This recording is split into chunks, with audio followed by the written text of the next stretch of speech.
kama kuanza utekelezaji. Kwa jamani, mtu anzeni bana mambo tulikubaliana. Kana kama tulikuwa tujaanza hivi.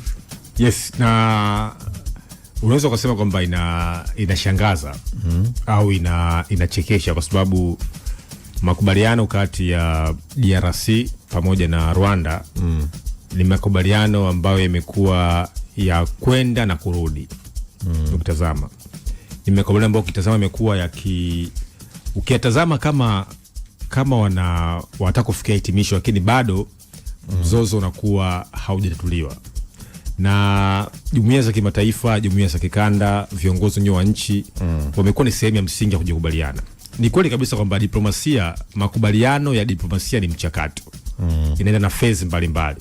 Lakini katika hali ya DRC dhidi ya Rwanda imekuwa ni tofauti kwa sababu yamekuwa ni makubaliano kwa ya kihistoria. Kwa mfano, tulikuwa na Nairobi Protocol mwaka 2018, tulikuwa na Dar es Salaam Declaration mwaka jana, tulikuwa na Luanda Angola Declaration mwaka jana, tulikuwa na azimio la AU, tulikuwa na azimio la SADC, tulikuwa na azimio la Umoja Mataifa, akaingia Trump akawa sehemu ya mediator, lakini still bado hizo protocol zote au convention zimekuwa sio sehemu ya msingi ya kutatua mzozo wa DRC.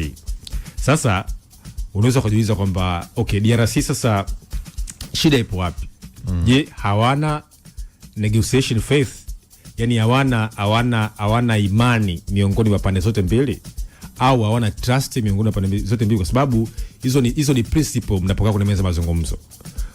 Kuna dhana ya usuluhisho wa migogoro, pande mbili ambazo zinakuwa zinakaa zinazungumza, ambazo kama zinapoitwa kitaalamu wakikaa wawili maana ni bilateral, wakikaa watatu maana ni tripartite, wakikaa wengi maana ni multilateral. Je, watu hawa wana nia kweli ya kutotoa mzozo?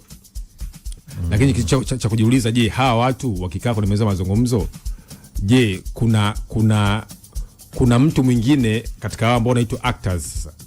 Je, hawana maslahi katika huo mzozo? Hiyo swali ambalo la kujiuliza. Mimi nikitazama, ndugu yangu Mtei, mzozo wa DRC kizazi hichi kitaondoka na kinachokuja kitaurithi. Kitabakia.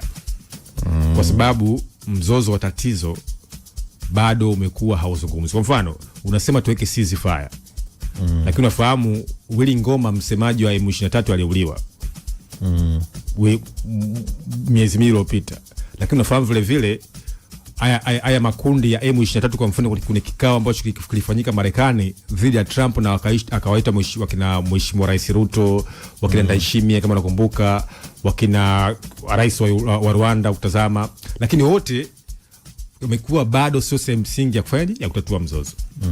Kwa sasa hivi kile kuonyesha kwamba huu mzozo watu hawana negotiation faith, hawana imani, hawana trust, ambazo hizo ndo pira za utatuzi wa nini wa migogoro. Kama mwezi kuaminiana, hamwezi kufikia hitimisho.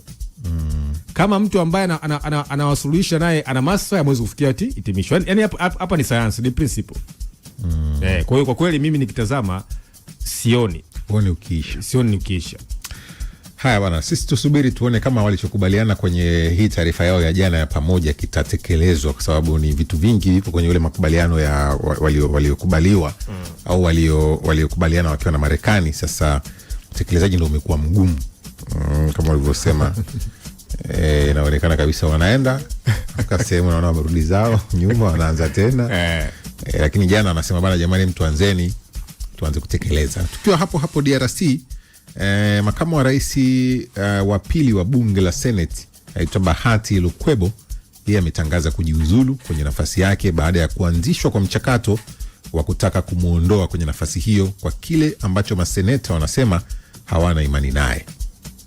Kujiuzulu kwa Lukwebo kunakuja wakati huu tume ya ukaguzi wa saini za kutokuwa na imani naye ikiwa imeanza kukagua zaidi ya saini 80 kuelekea kutimuliwa kwake kwenye wadhifa huo baada ya baadhi ya maseneta kukosoa utendaji kazi wake.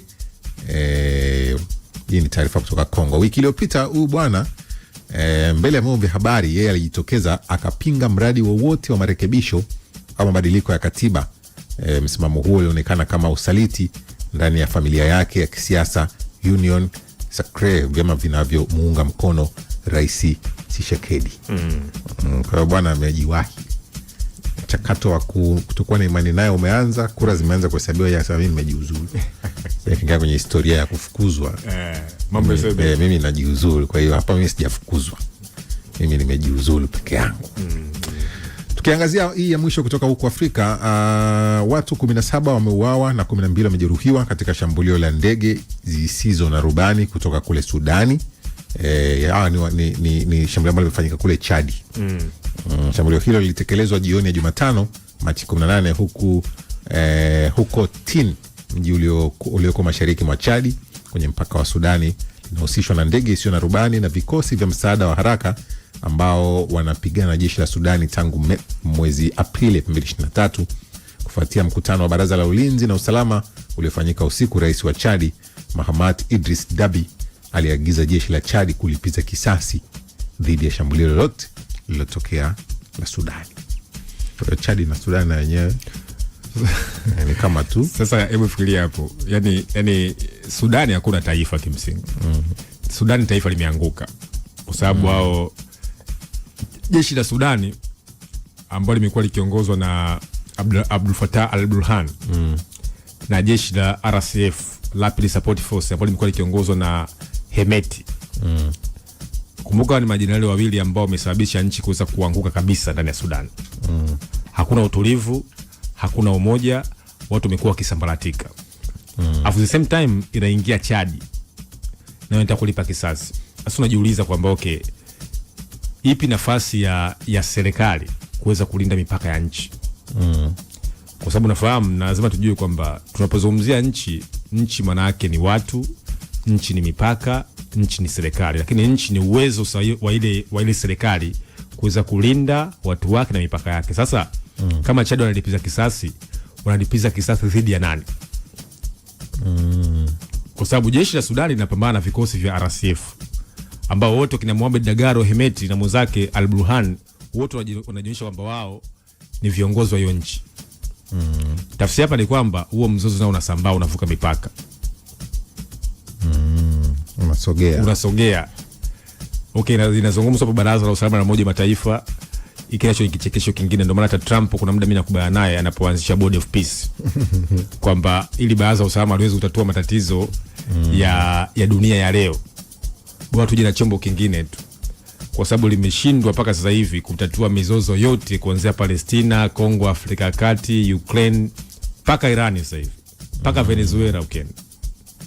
Zungumza mzozo wote ambao sasa hivi unaendelea, Umoja wa Mataifa umefanya kazi gani? Hakuna, kwa sababu ni Umoja wa Mataifa ambao nao watu ambao wanatajwa wana maslahi kuna hii mizozo vile vile. Kwa hiyo inakuwa ni changamoto. Haya bwana, sisi tukomee hapo kwenye upande wa habari hizi za ukanda huu wa Afrika. Bwana, duniani